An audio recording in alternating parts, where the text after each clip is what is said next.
Et si on se disait que l'histoire la plus connue du Nouveau Testament, ben qu'elle avait en réalité commencé bien avant, genre dès les toutes premières pages de l'Ancien. C'est cette idée-là, cette idée fascinante qu'on explore ensemble aujourd'hui. L'idée d'un plan de rédemption qui serait pas juste la conclusion de l'histoire, mais le fil conducteur de toute la Bible. On pense souvent à l'Ancien Testament comme une collection d'histoires, de lois, de poésie, mais si c'était beaucoup plus que ça? Et si, caché dans ces pages, il y avait une prophétie super cohérente, un fil conducteur qui nous mène vraiment étape par étape vers un événement futur majeur? L'idée de base, c'est celle d'une sorte de ligne rouge de rédemption qui passe à travers tous ces textes. C'est ce fil-là qu'on va suivre ensemble, un fil qui connecte des personnages puis des événements que des siècles séparent pour finalement révéler un plan unifié. Bon, pour commencer, il faut juste qu'on change un peu notre angle de vue. Il faut voir l'Ancien Testament pas seulement comme un livre d'histoire, mais plutôt comme un tissu vivant. Chaque symbole, chaque promesse, chaque personnage, c'est comme un fil.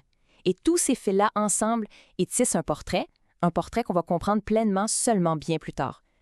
Et ce qui est vraiment fou, là, c'est que les premiers indices de ce grand récit n'attendent pas les grands prophètes pour apparaître. Non, non. On les trouve dès le tout début de la Bible. C'est comme des murmures, des échos super discrets, mais en même temps incroyablement puissants.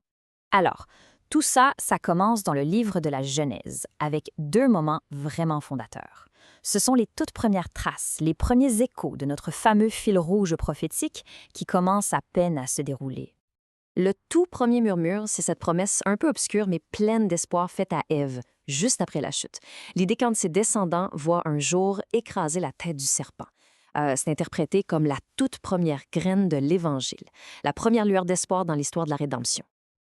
OK, là, pour bien comprendre la suite, il y a un mot important, la préfiguration. En gros, c'est pas compliqué. Ça veut dire qu'une histoire ancienne, c'est pas juste une histoire. C'est comme un modèle, une sorte de répétition générale pour un événement futur encore plus significatif. L'histoire d'Abraham et Isaac en est l'exemple parfait. Pensez-y. Un père, prêt à sacrifier son fils unique sur une montagne, ce n'est pas seulement un test de foi incroyable, c'est une préfiguration poignante, une image hyper forte d'un autre père et d'un autre fils qui, des siècles plus tard, accompliront un sacrifice sur une autre colline.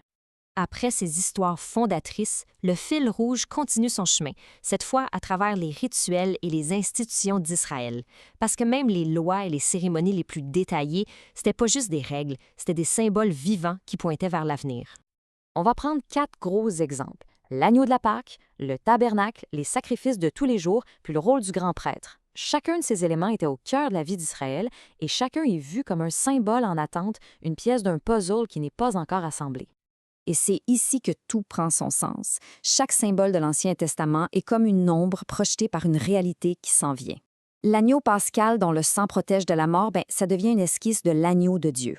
Le grand prêtre, le seul à pouvoir entrer en présence de Dieu une fois par an, préfigure un médiateur parfait. Puis les sacrifices répétés, ils pointent tous vers un sacrifice unique et définitif. Et là, le récit monte d'un cran. Après les murmures de la Genèse et les ombres de la loi, on arrive aux voix claires et directes des prophètes. Les indices se transforment en déclarations audacieuses. Écoutez la précision incroyable du prophète Ésaïe des siècles avant les faits. Il décrit pas un roi conquérant, comme on pourrait s'y attendre, mais un serviteur souffrant. Un serviteur dont les blessures vont apporter la guérison. C'est une image qui va complètement à l'encontre des attentes et c'est absolument bouleversant.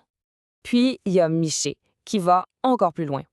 Il décrit pas seulement la personne, il nomme le lieu de naissance exact. C'est d'une petite ville sans importance, Bethléem, que va sortir le futur dirigeant d'Israël. Et Zacharie, lui, ajoute un détail qui brise toutes les attentes de l'époque. Le roi annoncé ne viendra pas sur un cheval de guerre, symbole de puissance et de conquête. Non, il va arriver humblement, monté sur un âne, le symbole même de la paix. Bon, on arrive maintenant au bout de notre parcours. Il est temps de rassembler tous ces fils, les murmures, les symboles, les prophéties, et de voir la tapisserie complète qu'ils tissent ensemble. On voit donc un cheminement super clair, une révélation qui se déploie petit à petit. Ça commence par des murmures un peu vagues dans la Genèse, ça se poursuit avec les rituels symboliques de la loi, puis ça s'intensifie avec des prophéties de plus en plus précises pour finalement aboutir à la révélation complète. Le point central de toute cette analyse, c'est donc le suivant. L'Ancien Testament n'est pas un simple prologue, c'est le premier acte essentiel de l'histoire. Il ne fait pas juste introduire le personnage principal, il le révèle déjà, activement, à travers un langage d'ombre et de promesses qui devient de plus en plus clair au fil des siècles. On termine donc avec une question pour la route. Si on accepte cette prémisse, que l'histoire entière a été tissée dès le départ, est-ce que ça change notre façon de lire ces textes anciens? Est-ce qu'ils deviennent pas moins une collection d'histoires séparées et plus un seul récit unifié et profondément intentionnel? C'est une perspective qui donne certainement le goût de relire. Merci d'avoir été là.